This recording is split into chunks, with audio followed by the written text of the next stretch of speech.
saudara, pegang omongan saya ya, pegang omongan saya. Catat baik-baik. Kalau Indonesia mau sukses di Piala Asia, mainlah bertahan. Defensif, super defensif, parkir bas. Nah, tidak masalah.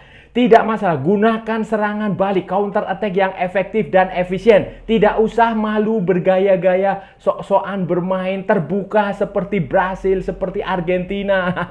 Gak perlu, bermainlah bertahan. Yang penting hasilnya, saudara-saudara. Hasilnya, yang penting hasilnya. Halo saudara-saudara.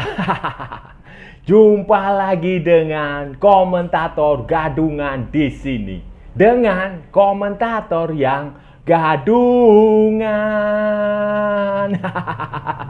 Seperti biasa saudara-saudara, seperti biasa. Kalau kita sudah bertemu pasti akan ada yang kita perbincangkan. Akan ada yang kita bicarakan, kita cakap, kita omongin, kita bacotin, kita ulas, kita analisis tentang sepak bola di seputaran Asia Tenggara. Di negara-negara tetangga, negara-negara jiran, negara-negara serumpun. Indonesia, Malaysia, Thailand, Vietnam, Laos, Myanmar, Brunei Darussalam, Kamboja, Timor Leste, Filipina, Singapura, Wakanda, Konoha, dan sekitarnya. Semua akan kita bicarakan secara fair, secara jujur, secara adil. Tidak ada muatan politik, tidak ada kebencian maupun provokasi, berdasarkan fakta dan bukan klaim, saudara-saudara. Semuanya, baik yang sudah lama maupun yang terbaru maupun yang terkini, bebas. Yang penting sopan. Dan hari ini saudara-saudara, hari ini kita akan bicara tentang tim nasional Indonesia, taktik, strategi, dan formasi dan skuad tim nasional Indonesia yang ternyata ada perubahan. Jadi begini, Sadil Ramdhani, pemain dari Sabah FC itu dicoret, diganti dengan Adam Alis. Saya nggak tahu alasannya. Kemungkinan sih biasanya Sintayong itu masalah disiplin. Disiplin atau fisik. Nah, dan dengan dicoretnya Sadil Ramdhani ini dan digantikan dengan Adam Alis ini membuktikan bahwa kemungkinan besar tim nasional Indonesia akan bermain defensif, super defensif di Piala Asia 2023. Dan menurut saya itu bagus saudara-saudara. Bagus dan betul. Nah, ini akan seperti apa saudara-saudara? Ini akan kita bahas, akan kita ulas, akan kita analisis, akan kita bacotin di edisi kali ini saudara-saudara. Nah, begini saudara-saudara, begini. Piala Asia ini segera dimulai dan akhirnya Sintayong itu benar-benar mengambil keputusan final tentang skuad Indonesia, 26 pemain Indonesia yang akan tampil di Piala Asia. Kemarin, minggu lalu kalau nggak salah, minggu lalu sebenarnya dia sudah mengumumkan skuad final juga, tapi kemudian dia ralat sendiri, dia revisi bahwa skuadnya ternyata belum final. Nanti masih dilihat di pertandingan melawan Iran, nanti masih dilihat waktu latihan di Qatar, ketika Indonesia tiba di Qatar. Jadi waktu di Turki itu dia sudah mengumumkan 26 pemain dari 28 yang dibawa ke pemusatan latihan di Antalya, Turki. Dari 28 itu, 2 pemain tidak akan dimasukkan ke daftar, yaitu Adam Alis dan Arkan Fikri. Tetapi Adam Alis dan Arkan Fikri tetap dibawa ke Qatar untuk latihan dan uji coba melawan Iran.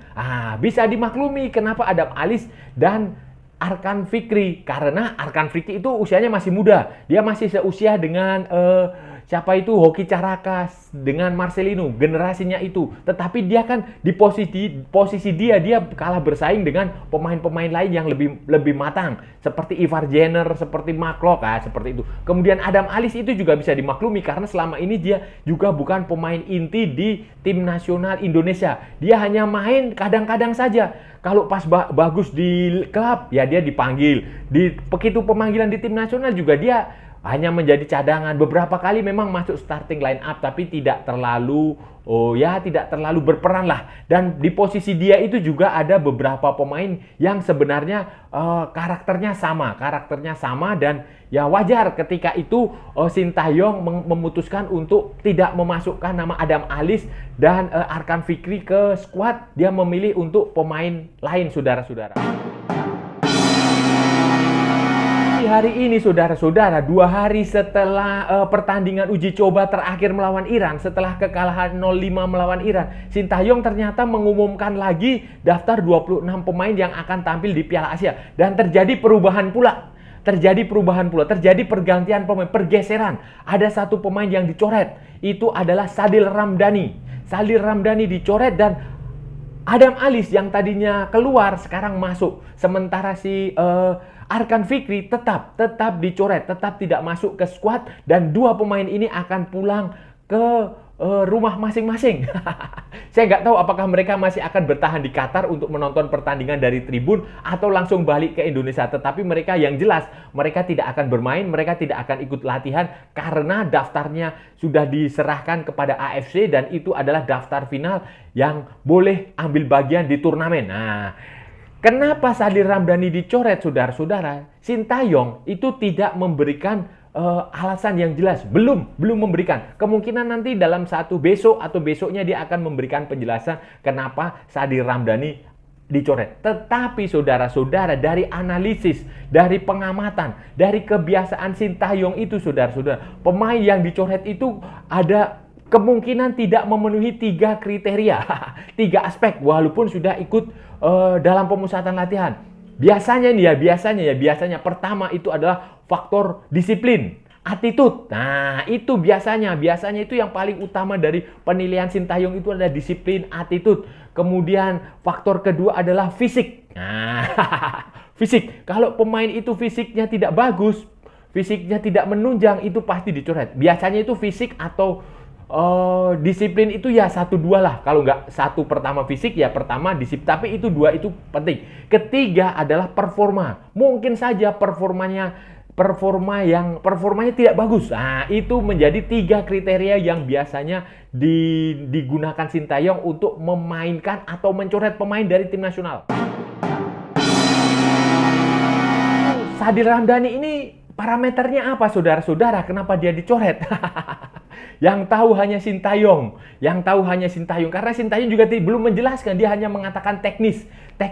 Tetapi menurut saya, saudara-saudara, ya bisa jadi ada kemungkinan faktor disiplin. Karena kita tahulah Sadil ini anaknya ini lucu lah dia lucu. Dia di tim nasional itu di antara testimoni semua teman-teman dia, pengakuan teman-teman di tim nasional itu, Sadil Ramdhani pemain yang paling lucu, paling kocak. Bahkan sekelas Jordi Amat, sekelas Sandy Walsh, sekelas pemain-pemain keturunan itu juga mengakui bahwa Sadil Ramdhani ini pemain lucu. Tetapi dia juga kadang tidak disiplin, saudara. Nah, ini mungkin saja faktornya. Saya nggak tahu ya dengan pasti, ini hanya kemungkinan, hanya probabilitas, hanya menurut pengamatan saya berdasarkan apa yang di luar. Karena saya di luar, mungkin faktor disiplin bisa jadi mempengaruhi itu.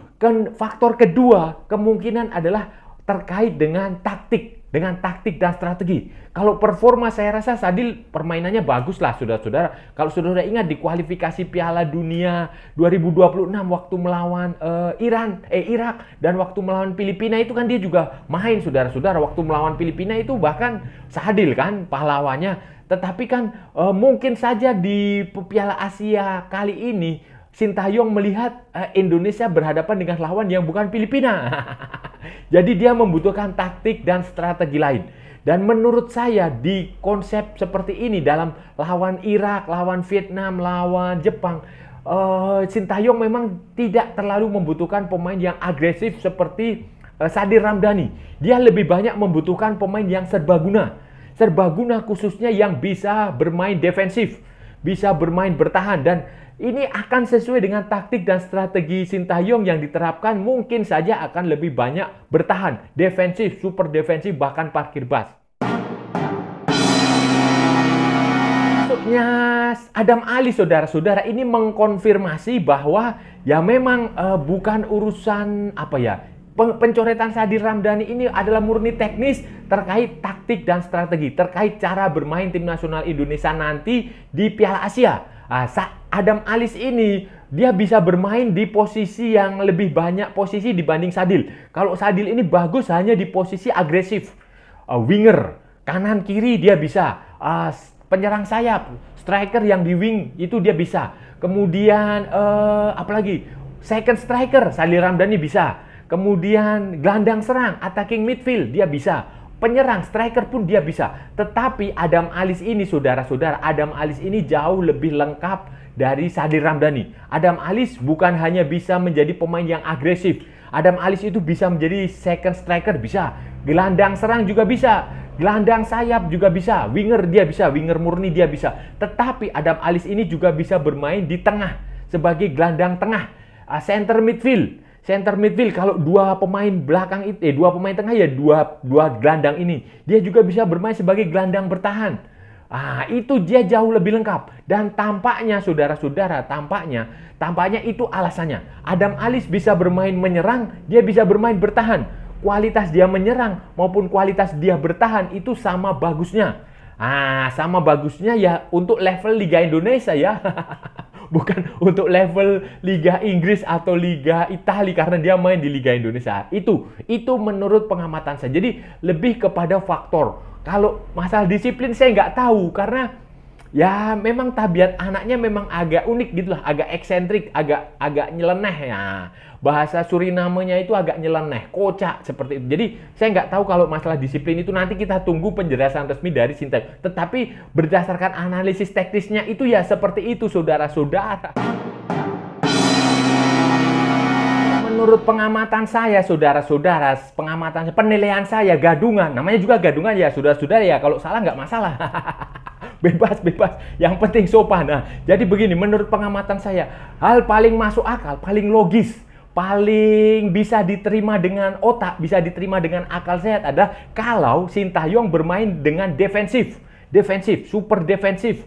Bermain dengan skema mungkin saja bisa menaruh 3 back, bisa juga 3 back ditambah 2 wing back, 5-4-1 bisa seperti itu atau 3-5-2, 3-4-3 pokoknya dengan formasi yang ada wing back-nya, bukan full back ya. Kalau full back itu dia berarti 4 back, 2 back tengah, 2 back sayap. Tetapi kalau wing back itu berarti 3 back tengah, 2 back sayap. Itu wing back. Jadi bisa bermain dengan skema itu, defensif saudara-saudara, defensif dan tidak perlu takut. Karena kalau saudara lihat di materi itu pemain keturunan, pemain naturalisasinya itu mayoritas adalah defensif, pemain belakang. Sandy Wall, Sen Patinama, Elkan Bagot, Jordi Amat, Justin Hapner, yang Ivar Jenner, gelandang tengah, yang striker ya cuma Rafael Struijk. Itu jadi secara logik, secara masuk akal memang sistem itu defensif itu memiliki Indonesia memiliki sumber daya manusia, memiliki materi pemain yang menunjang untuk itu. Kemudian taktiknya juga harus defensif saudara-saudara. Kita nggak akan bisa bermain terbuka melawan Irak. Kalau kita bermain terbuka, habis kita saudara-saudara. Kalau kita melawan Jepang dengan terbuka, habis kita saudara-saudara, bisa dimakan. Bisa dibantai 5-0, 6-0, 7-0. Kalau kita terbuka lawan Vietnam, belajar dari pengalaman sebelum-sebelumnya. Kalau kita terbuka dengan Vietnam, kita juga akan habis. Begitu pula dengan Irak. Kita akan habis saudara-saudara. Apalagi kita bermain di tempat netral. Tidak ada supporter kita. Tidak ada pemain ke-12. Kalaupun ada ya jumlahnya tidak banyak. Tidak banyak, paling ya hanya 10% atau 20% dari kapasitas stadion. Nggak nyampe juga sih, paling 10%, 15%. Seperti itu. Jadi paling masuk akal adalah defensif saudara. Nanti setelah defensif baru menggunakan counter attack cepat. Gunakan skema counter attack, itu yang penting. Pemain harus bermain seefektif dan seefisien mungkin. Jadi mumpung masih ada waktu, latihlah dengan skema yang agresif counter attack saudara-saudara. Pertandingan pertama saudara-saudara, untuk pertandingan pertama melawan Irak saudara-saudara, Indonesia kan punya catatan buruk melawan Irak ketika kualifikasi Piala Dunia 2026 di Basra. Kalau saudara ingat kan, Indonesia dibantai. Dibantai dan semua golnya itu akibat kesalahan para pemain Indonesia. Nanti menghadapi Irak ya, semoga itu tidak terulang. Tetapi saudara-saudara, yang ingin saya katakan begini saudara-saudara, Indonesia ini punya catatan bagus ketika bermain di pertandingan pertama Piala Asia. Itu catatannya bagus, secara statistik maupun secara tradisi itu bagus. Saudara-saudara nggak percaya? Kita lihat, Indonesia pertama kali ikut Piala Asia itu tahun 1996 di Uni Emirat Arab. Ketika itu saudara-saudara, pertandingan pertama Indonesia itu melawan Kuwait di Abu Dhabi kalau nggak salah. Dan hasilnya saudara-saudara, Indonesia imbang 2-2. Waktu itu golnya yang spektakuler itu dari Widodo Cahyono Putra. Gol salto, bicycle kick. Kemudian tahun 2000 Piala Dunia 2000 di Lebanon, Indonesia juga kembali bertemu Kuwait di pertandingan pertama. Dan hasilnya imbang 0-0. Kemudian Piala Asia 2004 di Cina. Indonesia itu pertandingan pertama melawan Qatar. Qatar waktu itu dilatih oleh Philippe Troussier, pelatihnya Vietnam saat ini. Dan hasilnya Indonesia menang 2-1. Piala Asia keempat tahun 2007, waktu itu main di Jakarta, di Stadion Utama Gelora Bung Karno, waktu Indonesia, Thailand, Malaysia, dan Vietnam menjadi tuan rumah bersama. Host bersama ya, host country-nya waktu itu di 4 negara. Itu Indonesia juga mengalahkan Bahrain.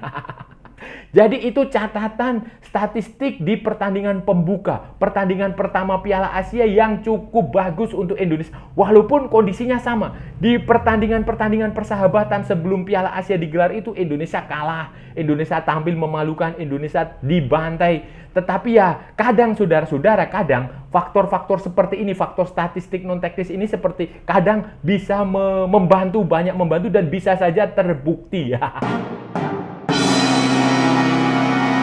Saudara-saudara, selain itu juga saya juga melihat Sintayong ini belajar dari Piala Dunia 2018 ketika Korea Selatan menghadapi fase grup. Kalau saudara-saudara ingat, situasinya waktu itu juga sama. Dan Sintayong itu dia hanya fokus sekedar ingin membuat kejutan. Kalau saudara-saudara ingat, pada waktu itu ada satu kejadian yang oleh media Korea Selatan disebut sebagai Miracle of Kazan. Karena pertandingan dilaksanakan di Kazan, di Rusia, di Kazan, Stadium Kazan. Itu kalau nggak salah pertandingan terakhir fase grup. Fase grup melawan Jerman. Saudara-saudara ingat, Jerman waktu itu adalah juara bertahan Piala Dunia. Dan Jerman adalah peringkat 1 FIFA, ranking 1 FIFA. Dan pertandingan melawan Jerman itu di terakhir setelah sebelumnya Korea Selatan itu melawan Meksiko dan melawan Swedia. Kalau saudara-saudara ingat, pada waktu itu di pertandingan terakhir itu lawannya yang paling berat. Ya sama sekarang ini juga pertandingan terakhir lawannya berat. Jepang, saudara-saudara. Jepang peringkat 1 Asia lah kayaknya begitu. Dan 10 pertandingan terakhir itu Jepang ini sebelum Piala Asia itu selalu menang. Dia mencetak 45 gol. Bayangin, hanya menderita 6 gol. Ini sama persis dengan Jerman pada waktu itu. Dan hurufnya juga sama. Jerman J, Jepang J. Cocokologi saudara-saudara. Dan hasilnya saudara-saudara, kalau saudara ingat waktu itu, Korea Selatan asuhan Sintayong itu mengalahkan Jerman 2-0 melalui gol, salah satunya itu yang gol terakhir Son Heung-min. Gol yang pertama saya lupa namanya siapa, Kim siapa gitu. Tetapi itu terjadi semuanya di atas menit ke-90.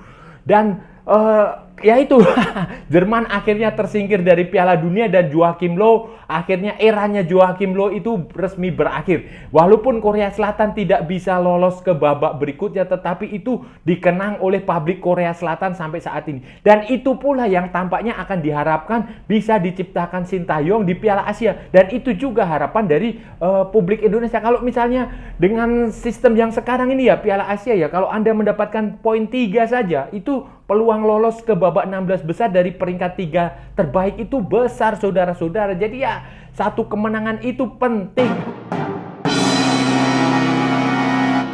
Saudara-saudara, itu tadi pembahasan kita hari ini saudara-saudara.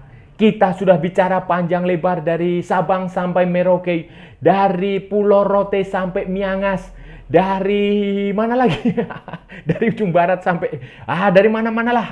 Dari mana-mana kita sudah bicara, baik yang bermanfaat maupun yang tidak bermanfaat. Tadi kita sudah membahas tentang kemungkinan strategi, taktik, squad, cara bermain tim nasional Indonesia nanti waktu pertandingan melawan Irak tanggal 15, kemudian lawan Vietnam tanggal 19 kalau nggak salah, dan terakhir lawan Jepang tanggal 24 kalau tidak salah. Kalau salah ya mohon maaf. Namanya juga gadungan.